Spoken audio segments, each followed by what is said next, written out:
Welcome to the video lecture series in History Class 12th.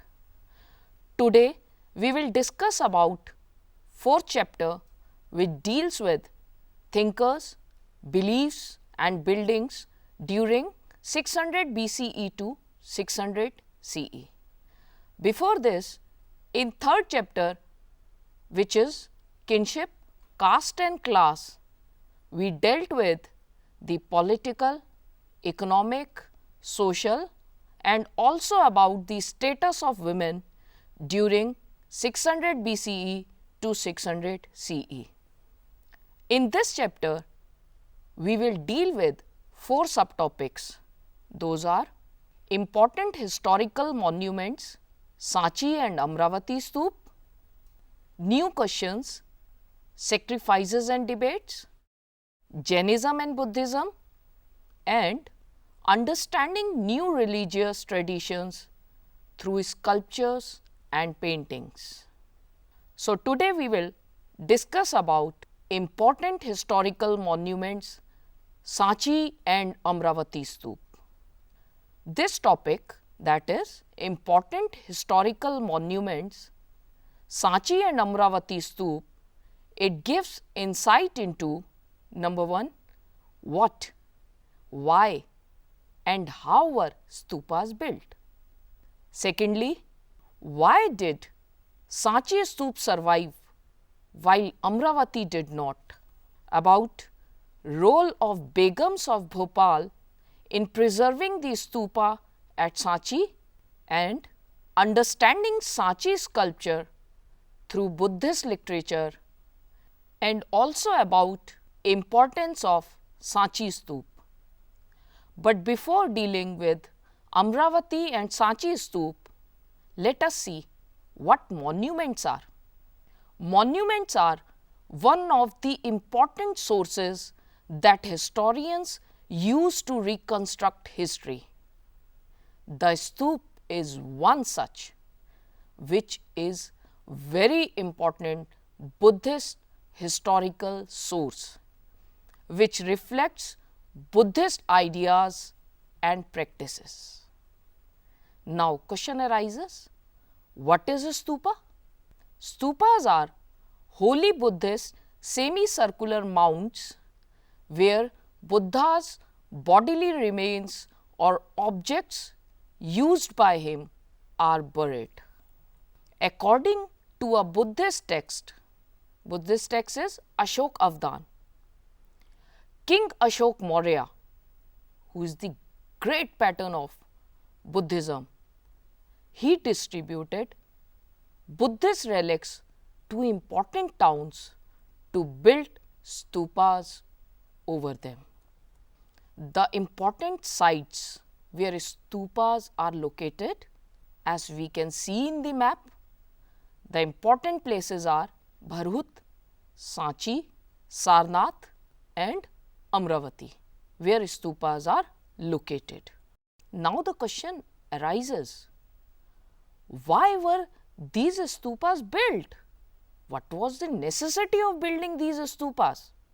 According to Mahaparinibban Sut is a part of Sut Pitak, and Sut Pitak is one of the 3 holy Buddhist scriptures.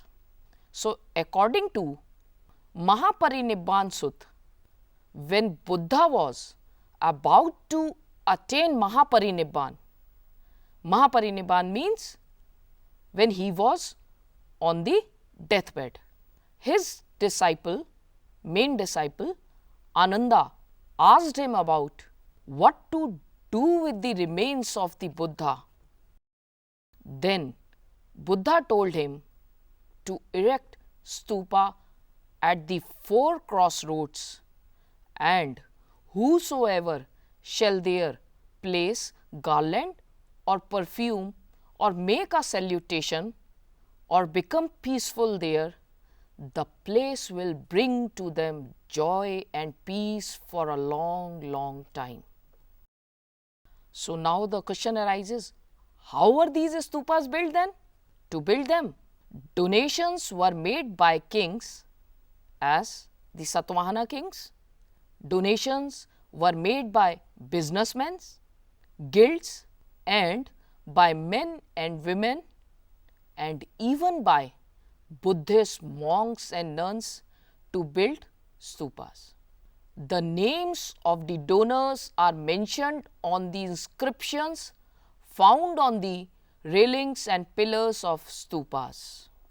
So, we discussed about monument, stupa, purpose of its building and how it was built.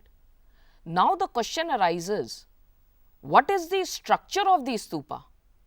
As we can see in the picture, it's a simple semicircular mound which is called und. Above this und, it is a balcony, as you can see in this picture, which is very clear. Balcony like structure, it is called Harmika, and Harmika means the abode of gods. Abode of gods means where the gods they live.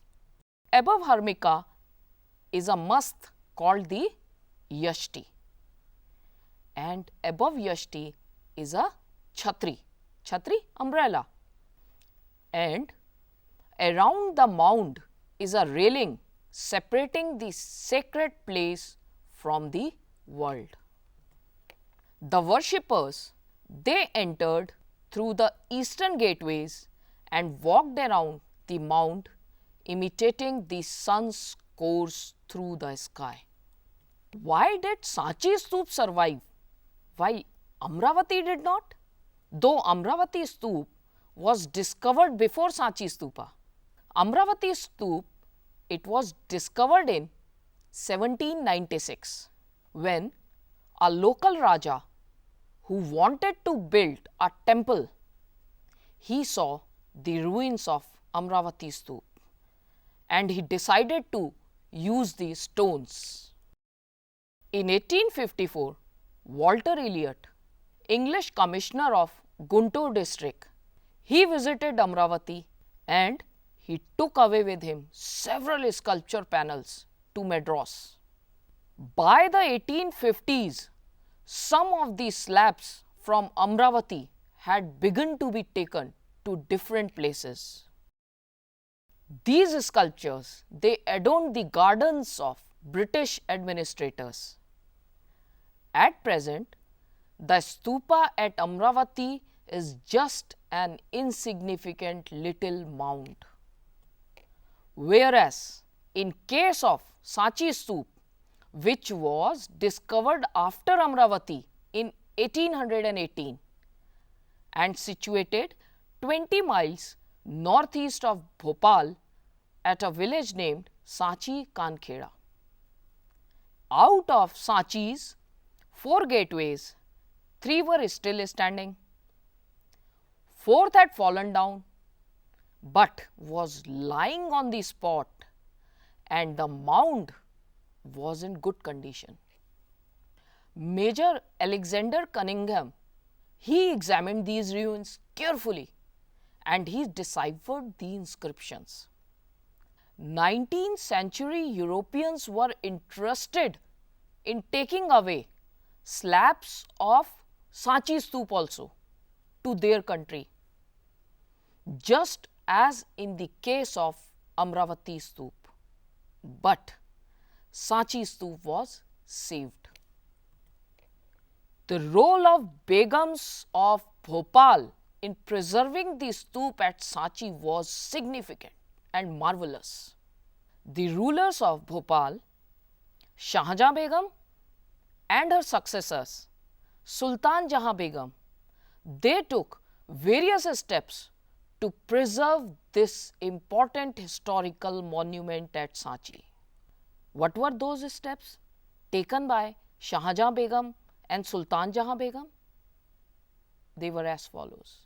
Firstly, what they did, when the French wanted to take away the eastern gateway to be displayed in the museum in France, and some Englishmen, they also wanted to do the same.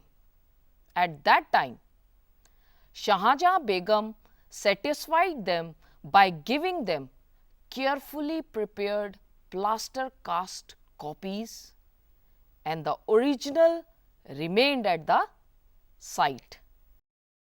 Secondly, Shahjahan Begum and her successor Sultan Jahan Begum, they made donations for the preservation of this historical stoop at Sanchi.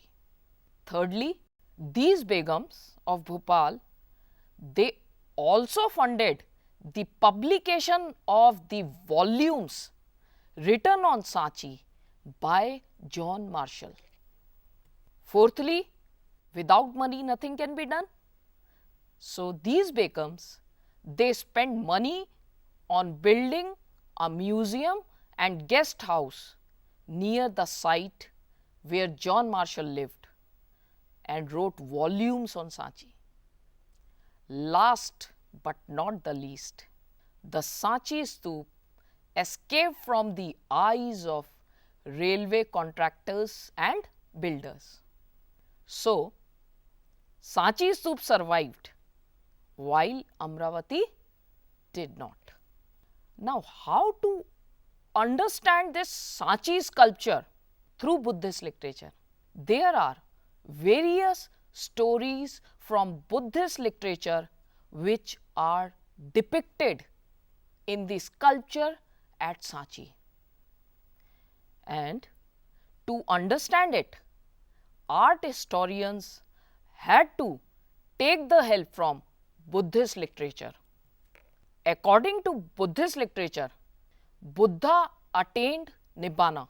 Nibbana means enlightenment under a tree, and many early sculptures, they did not show Buddha in human form. Rather, they showed his presence through symbols. For example, the empty seat indicates Buddha in meditation. The stoop, it indicates the Mahaparinibban. Wheel signifies first sermon of the Buddha delivered at Sarnath. And such sculptures cannot be understood literally. For example, the tree symbolizes an incident in Buddha's life. So, to understand the meaning of all these symbols, it is very important to understand the traditions of those who produced these works of art.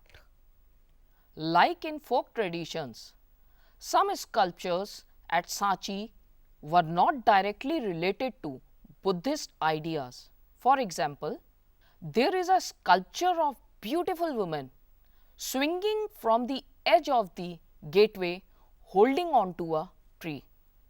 This image is representation of Shalbhanjika described in Sanskrit text as a woman whose touch caused trees to flower and bear fruit. Now, this is no way related to idea of renunciation of Buddhism. According to scholars, the Shalbhanjika motif was regarded as an auspicious symbol and used it for decoration of the stupa. This suggests that many people who turned to Buddhism, they incorporated their pre-Buddhist and non-Buddhist beliefs, practices and ideas into Buddhism. And definitely, the symbols used in sculptures at Sanchi were derived from these traditions. The images of animals like elephant, which symbolizes strength and wisdom. Horse, it is symbolic of energy and effort, they were used. So, often animals were used to symbolize human attributes, and many Jatak stories are depicted at Sanchi. There is a motif of a woman surrounded by lotuses, and lotus symbolizes purity and fortune and hence divine birth, and elephant symbolic of strength and wisdom. They are sprinkling water on her. Some historians identify this figure as Maya, the mother of the Buddha, and others, they identify her with goddess Gajalakshmi, that is, goddess of good fortune. Maybe devotees who saw these sculptures, they identified the figure with both Maya and Gajalakshmi. In several Sanchi pillars, the motif of serpent is used. James Ferguson, modern art historian, he considered Sanchi to be the center of the tree and serpent worship. He arrived at this conclusion because he studied these images in isolation, and James Ferguson was not familiar with Buddhist literature. So, to understand Sanchi, the study of Buddhist text is a necessity because it helps in understanding Sanchi's sculpture. Now comes, what is the importance of Sanchi Stup in history? Firstly, it is an excellent example of ancient Indian sculpture. Secondly, it is an important Buddhist center which helped in understanding initial Buddhism. So, we discussed about what is a stup, why and how were stupas built, why did Sanchi Stup survive while Amravati did not, role of Begums of Bhopal in preserving the stup at Sanchi, understanding Sanchi sculpture through Buddhist literatures, and importance of Sanchi Stup. Next, we will discuss about new questions, sacrifices and debates. Thank you.